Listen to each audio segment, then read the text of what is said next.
Welcome to the Exam Study Expert Podcast, helping you ace your exams at school and university through the psychology of high performance and the science of studying smarter, not harder. It's my pleasure to introduce your host, the Cambridge-trained memory psychologist and exam success coach, William Wadsworth.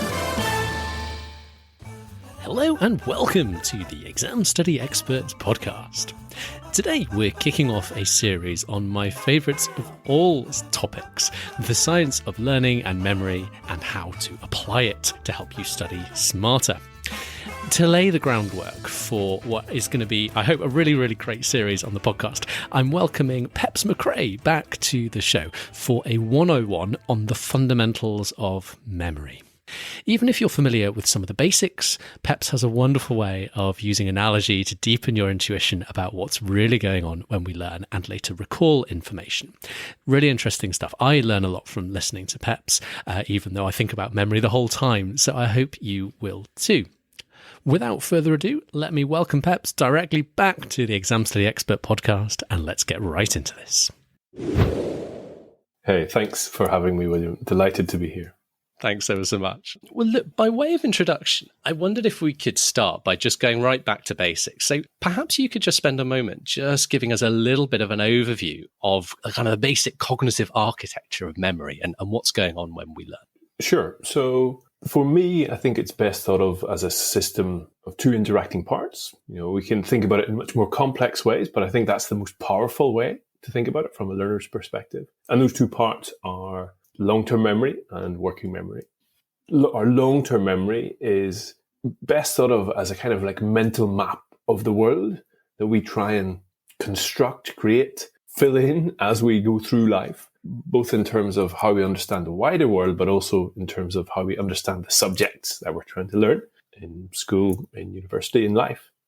Another word for that map or long-term memory is knowledge. So we can think about, the map being knowledge in the broadest sense, knowledge that includes things like skills and dispositions and identity even. So like really knowledge is all of that, everything we know and who we are. The other component then is this component called working memory. And if long-term memory is our mental map of the world, then working memory is best thought of as the pencil or pen or whatever it is that draws that map or authors that map or changes it. And if long-term memory is best thought of as knowledge in its widest sense, then working memory can be thought of as attention or thinking, or those two kind of concepts molded together. Yeah. And in short, we can kind of package it all up by saying what we think about is what we end up knowing. Yeah. Or what our working memory pays attention to is what we end up changing in our long-term memory. And that's the kind of goal of learning and education more generally, is to harness our working memory, direct our attention towards something, do some thinking about that thing in ways that changes our long-term memory. Well, thank you. That makes a lot of sense. I really like the way you talked about the sort of long-term memory being that map and working memory being the kind of pencil that writes that map. An analogy that's sometimes used for, I guess, long-term memory in particular is it's a bit like your library. It's the big store of all those books representing the knowledge and things you've acquired through your lifetime, through your learning. Why is a library not necessarily a fantastic analogy for long-term memory in particular? Okay. Why is a map not necessarily a fantastic? Yeah, so this is a really good point, because the analogies that we kind of hold in our heads about how memory works can influence, how we think about it, and then as a result influence what we do.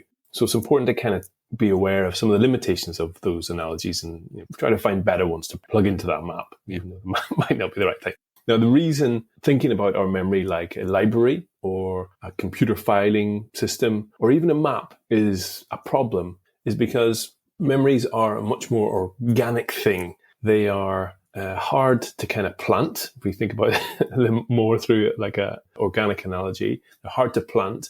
They take a lot of effort to grow. So we have to kind of water them, as it were, and nourish them. And then even if we do get them to take root and to begin to flourish, they're constantly, subject to interference. They're being jostled around and potentially killed off by other memories, by other plants in the local vicinity.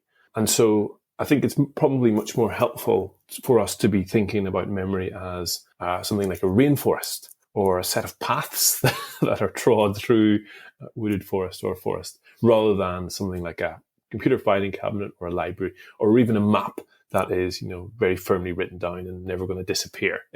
Maybe a better map analogy might be drawing a map with one of those disappearing ink pens, as it were. Right. And you have to draw over a few times for it to actually stick. This analogy of it being hard to get memories to plant, I wondered if maybe we could talk a little bit more about that. So why is it hard to get them to plant, and what can we do about that? Are there any sort of practical lessons for us when we're doing our learning to help make it a little bit easier to get them to plant, so to speak? Yeah, sure. So the kind of comes back to this, let's try and use the map analogy a little bit more. So any map is only a very, very, only represents a very small portion of the terrain, of the reality that it tries to draw out. If you think about it like a, map of the world, it's really only showing, the outline of a country and with a name. Whereas, if you really were to zoom in on that country, the detail is just almost infinite, right?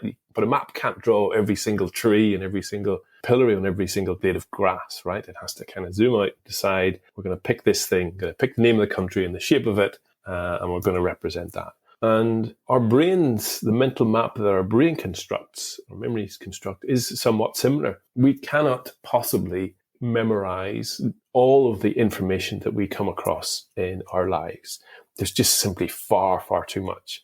Just imagine, if your brain memorized every single thing you looked at, every single thing you heard, it would just be completely overburdened, overflowing. It would almost be too full to be useful. And as a result, our brains have taken a much smarter path to using themselves, and they've decided that they're really only going to put stuff in memory that they think is really useful.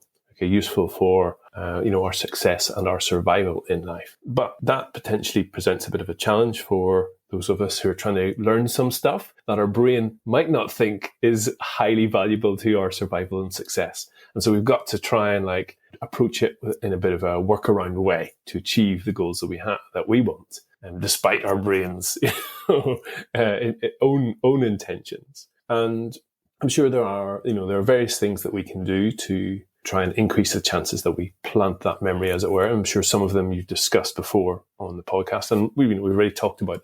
The more times we revisit an idea, the more likely we are to inscribe it in memory, the more likely we are to remember it. And the way that we revisit that idea matters too. If we are trying to remember an idea that we read in a book, if we just reread that idea over and over again, yes, it will have a little bit of a positive effect on our ability to remember it, but nowhere near as strong an effect as if we tried to remember that idea without rereading it. For example, by quizzing ourselves or just trying to write down on a blank piece of paper everything that we remembered from that book. The act of kind of draw the memory out of our brains seems to be much more powerful than the act of just putting it back into our brains again. We call that retrieval practice. And so retrieval practice is an effective way to increase the indelibility, increase the permanence of the ink on that map. But we can also do other things to increase the chances that the memory we plant takes hold. For example, another important factor is how well connected the new idea is to the stuff that we already know. And so if you try to, I'm trying to think of an analogy here. If you try to, if we think of a Lego analogy, if you're trying to build a wall and you're trying to put a new Lego brick, a new idea into your memory, and yet if you're just trying to stick that Lego brick onto a bunch of rocks that you found on the beach, it's not going to stick very well, okay, because it doesn't really fit. Whereas if you find the place in your memory where there are already some Lego blocks, you've already started to lay some similar types of understandings, the Lego block will sit much better onto that existing stack and stick there much better as well. So those are kind of two strategies that we can deploy. The first is retrieval practice, trying to draw that remembering, but drawing it out. And the second strategy is trying to build on knowledge that we already have rather than just trying to put an isolated bit of knowledge into our brain that floats around a little bit without any tethers. Nice. Tell us a little bit about cognitive load theory. I think it's had a lot of attention certainly here in the UK in the kind of education world. And it's not something we've, I think, ever talked about on the podcast. So I feel we should. And I think it's another quite important part, isn't it, of particularly that bit about sort of building initial understanding and potentially could get in the way of forming initial understanding and getting that seed to take root in the first place. Right. Absolutely. Yeah. So we talked about, memory being made up of these two interacting parts: working memory, or thinking and attention, and long-term memory, or knowledge. Now, understanding the kind of features or the pros and cons or how those different parts of memory work can really help us to harness that memory system. And if we zoom into the working memory part to begin with, one of the main features of it is that it can only really pay attention to and think about a very few number of things at once. Okay, now the analogy here is one of juggling. All right, so everybody's seen people juggle.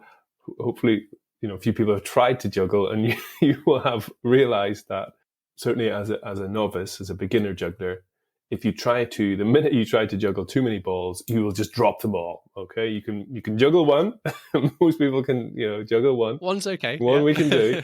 Okay, two potentially. We have to work really hard, concentrate really hard to get two going. And it's actually only with quite a bit of practice that we can get to three. And the same is a similar kind of idea is very true for our working memory. We can basically only really pay attention to and think about one or two things at once. And the minute we try to think about too much at once, our brain basically drops all of the balls and we end up thinking about nothing at all. And if we end up thinking about nothing at all, then we end up not changing our long-term memory, not changing our knowledge at all. And that is the basis, the big idea of cognitive load theory. So what are some of the practical implications of that if we're doing our learning? What are some of the things we might want to do or not do to help us overcome those limitations? Yeah. Okay. So there are some, fairly big implications here of this idea that we can only really pay attention to or think about a few things at once. And the first is that we should try to reduce the number of distractions in our environment whenever we're trying to study. So if we can only pay attention to a few things at once, and in our study environment, there are lots of other things that are happening as well as the stuff we're trying to study, then our brain will be torn between all of those different sources of information, as it were, and we will be able to pay less attention to the study material, the stuff we're trying to learn.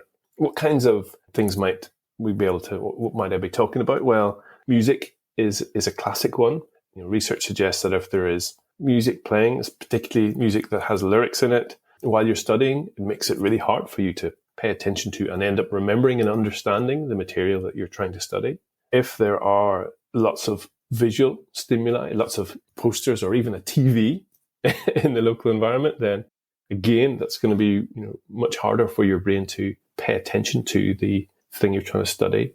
Even the presence of a mobile phone in the vicinity, even apparently, there's been some really interesting research that suggests that even when it's turned off, it still has an impact on your ability to study, because part of your working memory, part of your very finite and precious working memory, is being devoted to kind of listening out for that phone, because at some point it may ping and have some important information relevant to your survival and success. Of course, other distractions include people coming to distract you, or if you're studying in a cafe and there are other people around, all of those kind of social distractions can be pretty significant. Now, the interesting thing about many of these distractions is that not only do they consume a small part of your working memory and mean that you can't pay all of your attention to study, they also sometimes force you to drop all of the balls. So, for example, if a phone notification goes off, all of your attention might shift to that immediately. As a result, you drop all of your balls. Or if somebody comes into the room and interrupts, or if something important happens on the TV that's on in the background, or somebody uses some crazy language in the song you're listening to, whatever it is, you might drop all of the balls. And if that happens, it can actually take quite a bit of time for you to get the balls back up in the air. And so even though that little like phone notification ding took less than a second, the amount of time that it kind of robs from your learning can end up being a couple of minutes, because it takes us time to get the balls back up in the air again. So first big kind of implication that we have from this idea of cognitive load theory is to really reduce the number of competing distractions from our study as possible. So I think that's so interesting. And I think it's also worse than just the 2 minutes, because even after you get your brain back on task and back onto what you were doing, like that thought can kind of pop back up again. If you sent a message back to a friend, if you sent a reply back to a friend, 3 minutes in, 5 minutes in, 7 minutes in, it kind of start to mind wander and wonder, oh, I wonder if he's replied yet, or I wonder if she's got the message, or I wonder what she's going to say, or, whatever. So it sets up future distraction as well. And I also think, and I don't know if I've seen any evidence on this, and I don't know if there is any, but my strong instinct is when you switch back onto your task, you're also much more likely to make mistakes at that point while you're kind of picking up your previous train of thought. If you broke off halfway through a maths problem or halfway through a paragraph, you're more likely, I think, to make a mistake at that point as you're trying to pick up those threads of what you were thinking previously. Yeah, I'm not aware of any research on that, but I'd be willing to bet that you're right. If there was a study done, I'd be pretty sure that, it's a bit like being interrupted while drawing a map and having to come back in. It's really hard to pick it up so that the line is perfectly aligned with where you left off, as it were. Okay, and so you set us up quite nicely to carry on the conversation. You said that's the first sort of big implication. So managing those sort of external distractions, helping us reduce that kind of working memory overload, that cognitive load. Is there anything else we need to think about too? So maybe one other useful implication to touch on of cognitive load, because there are a whole set of implications around long-term memory as well. Another implication of cognitive load is that because we can only think about so much at a time, we have to be extra careful about what we devote our thinking to when we're trying to learn really complex stuff. Okay? So to try and make this a little bit more easier to understand, let's think about if you were trying to learn about how to calculate the area of a sector, right? So a sector is a part of a circle, and to work out the area of it, you have to know and be able to apply the formula for the area of a sector or the area of a circle and be able to divide it. But often you also have to be able to do some multiplication or division and addition. And because our brain's only really able to think about a few number of things at once, it can be sometimes hard to do all of those things at once in a short space of time. And so as a learner, it's probably better for us to place our bets or to be specific. Like, what is the thing that I really want to learn in this study session? Is it the times tables part, or is it the area of a sector part? And it's probably going to be the area of the sector part, okay, in this situation. And as a result, unless you are really fluent in your times tables, it might be worth having a times tables grid or even a calculator on hand. Because what that does is it basically outsources, it gives you an extra arm in the juggling analogy, okay? It allows you to outsource some of your limited working memory capacity to this other thing. So you don't have to, your brain doesn't have to do that additional thinking of multiplying or dividing, potentially quite, challenging numbers together. And you can pay more attention towards the kind of parts of the problem that are more sophisticated or more challenging, or the things you're trying to learn around the area of a circle. Now, of course, the kind of important thing here is that you don't want to not also pay attention to or think about the times tables piece, because that's really important and future in the exam context, but also in life. Being able to rapidly recall and apply your times tables is really important. But it's probably better to build that muscle, build the times table muscle, independently from the question about the area of a circle, right?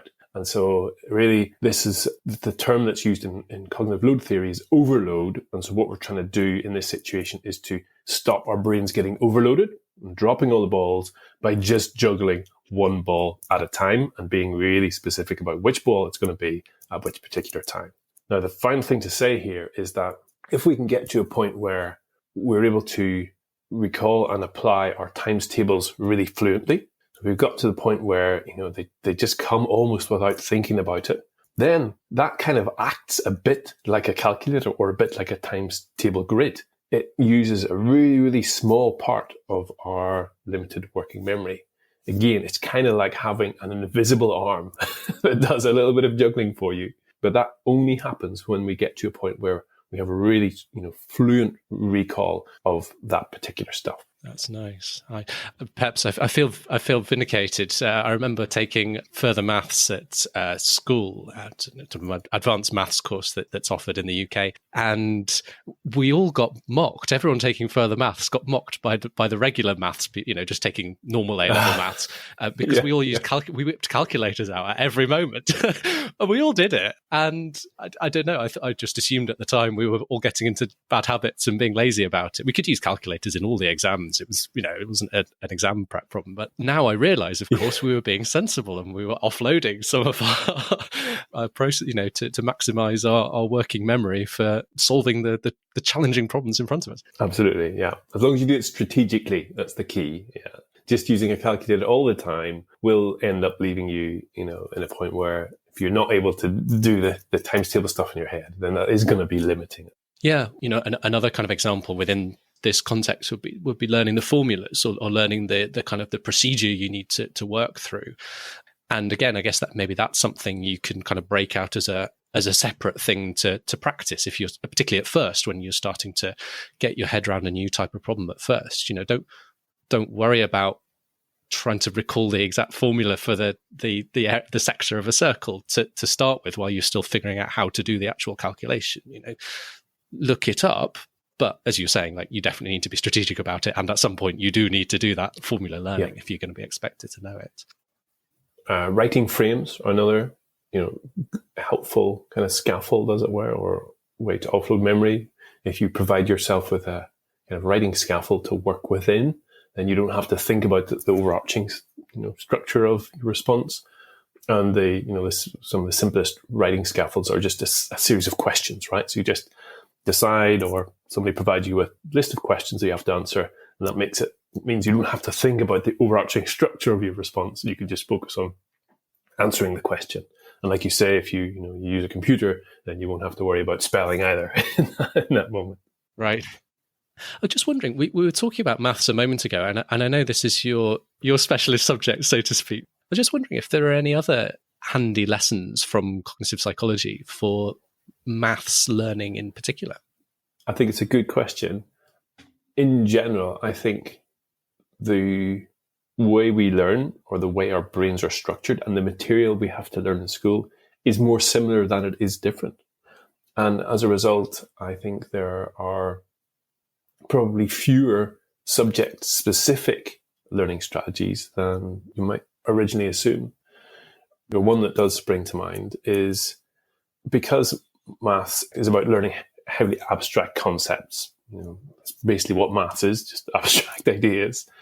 A particular learning strategy that is important is what we call moving from concrete to abstract. Okay, so earlier on we used this analogy of Lego. We said that in order to be able to plant memories in ways that grow and flourish and stay, we have to plant them on solid ground, on ideas that are relevant, that we already know, stuff we already know about.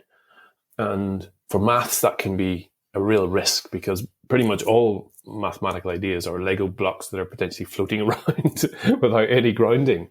And so we have to often create that kind of foundation for any kind of mathematical idea. And that's one of the reasons why people get to a point where they just, math, they don't really get maths, or they find maths really hard. It's often because they haven't built really good concrete foundation. They haven't anchored this new idea to stuff that they already know. If we think about a simple concept like fractions, a number with a line and over another number is a very abstract idea. It can mean lots of different things. But if we begin just with a bar of chocolate or a pizza, and really get to grips about what a fraction means in that context, or even with multiple pizzas, whatever it is, then that can really help us when we come to really understand that more abstract concept in isolation of our physical world. And that's true probably of many, many areas of maths. If you want to really develop a deep and understanding in ways that you feel confident, make sure that you're able to connect it to something that you already know. Interesting. Very interesting. So we've been talking a lot about learning and memory and getting stuff to stick in long-term memory. Challenge. It's no longer important to learn and know things because you can just look it up on Google. Discuss. Okay, yeah. Right, so this is an interesting idea that gets thrown around sometimes. And whilst it is amazing that we can, almost look up any bit of information on the internet, it's a wonderful thing that I couldn't do when I was a kid. Right. We've got to be careful about assuming that that can replace our own memory in many ways.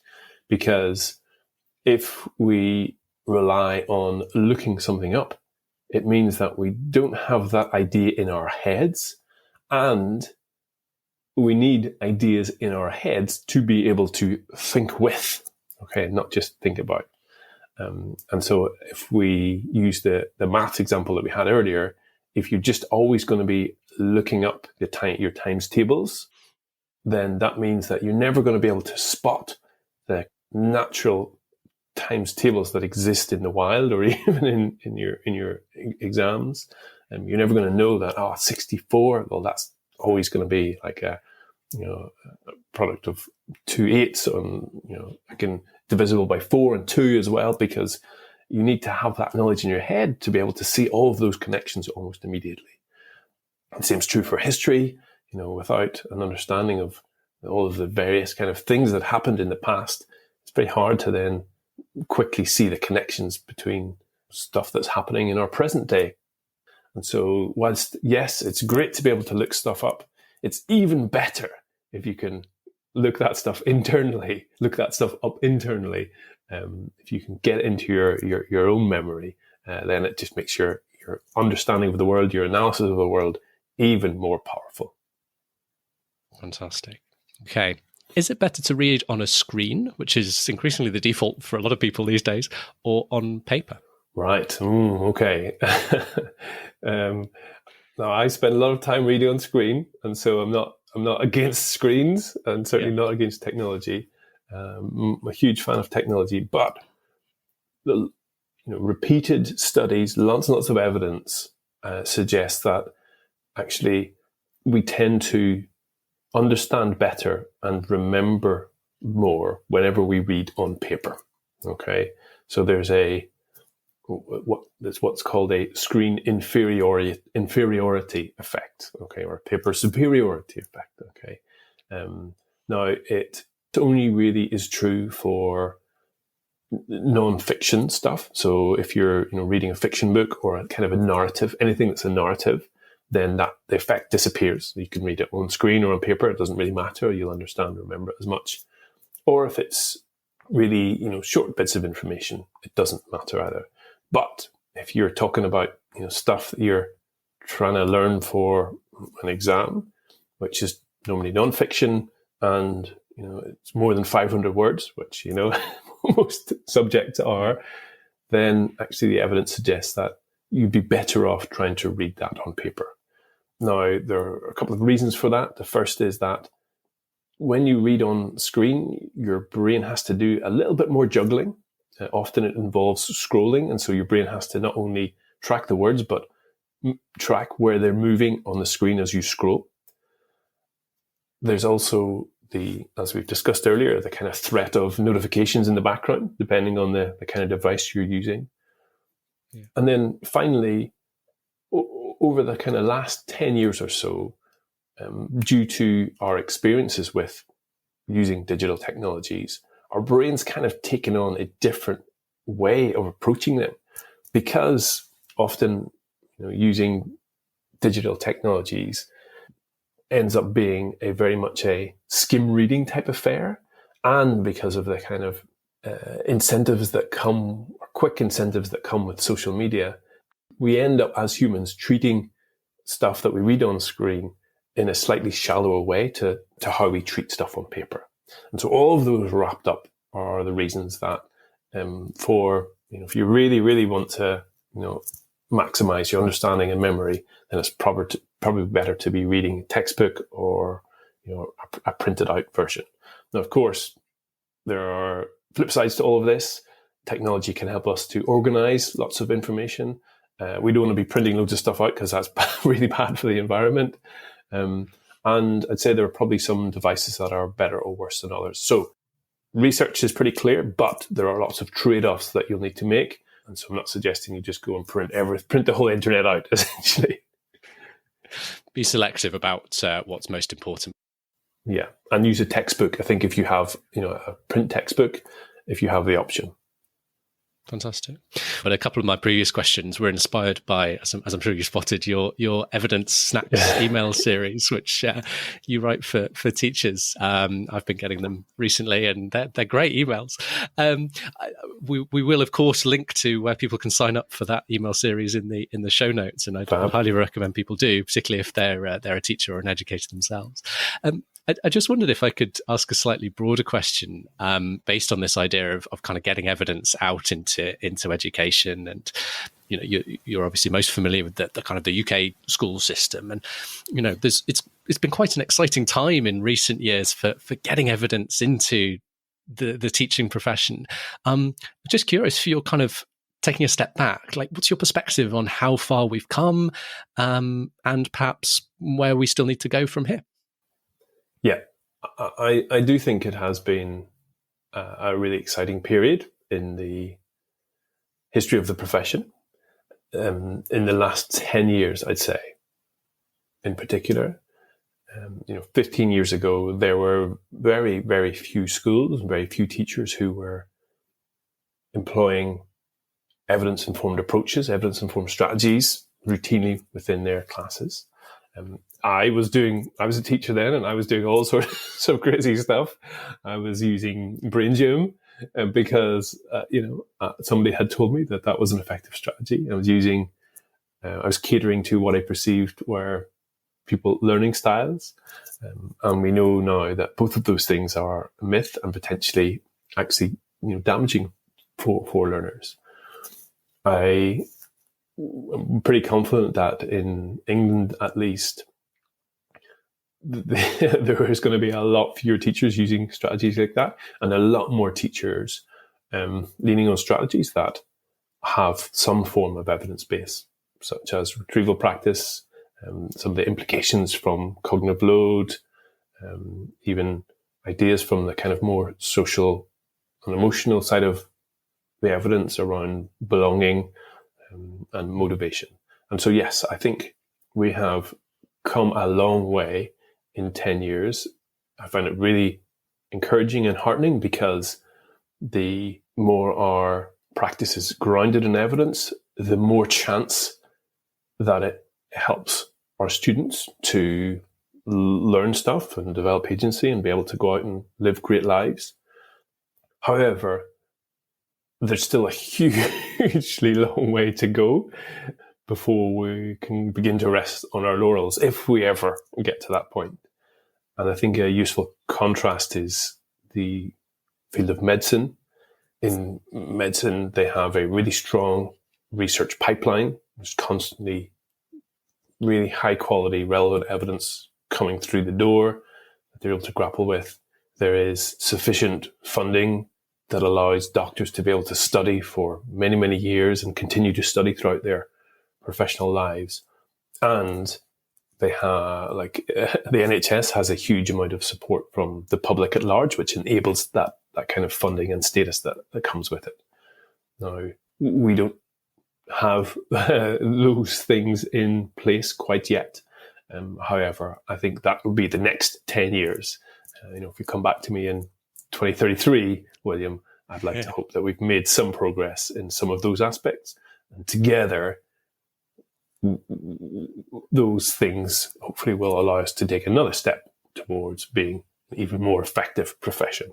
Peps, this has been such a great conversation. Thank you for being so generous with your time and your wisdom. And if anybody does want to pick up the threads, find out more about your work, your books, what you do, give us some signposts. Where can we go next? Sure. So I have a website that I try to collate everything that I talk about on. It is pepsmccrea.com. And there's not too many Pepses out there, fortunately. So if you just search for Peps, you'll probably find me, Peps teacher, Peps education, something like that. And that'll lead you to things like my books, which are predominantly written for teachers, but I've been told are fairly understandable by a wide audience.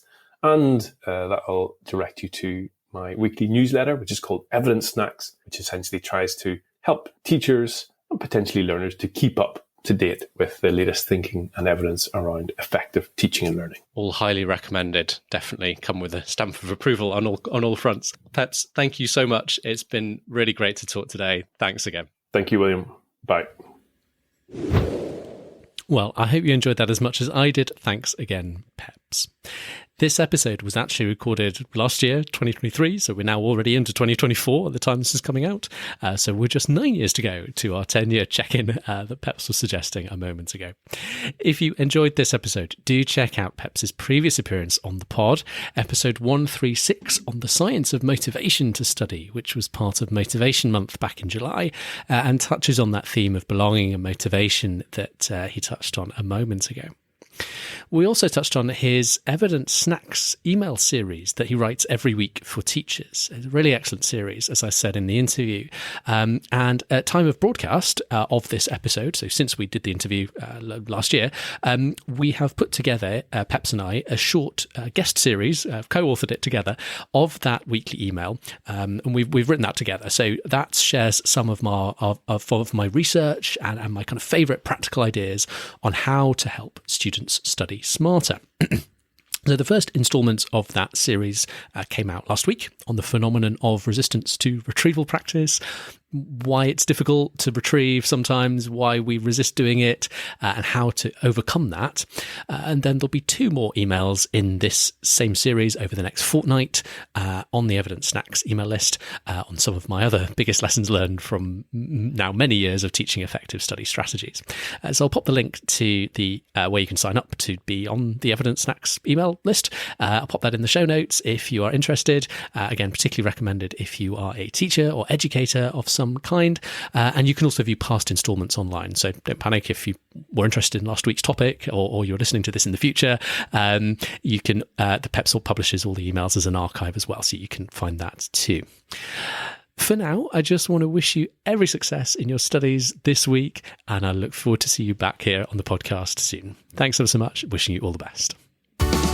Wasn't that wonderful? If you're feeling inspired, why not leave us a rating and a review in your podcast app? It would make our day. Thanks again for listening, and see you soon.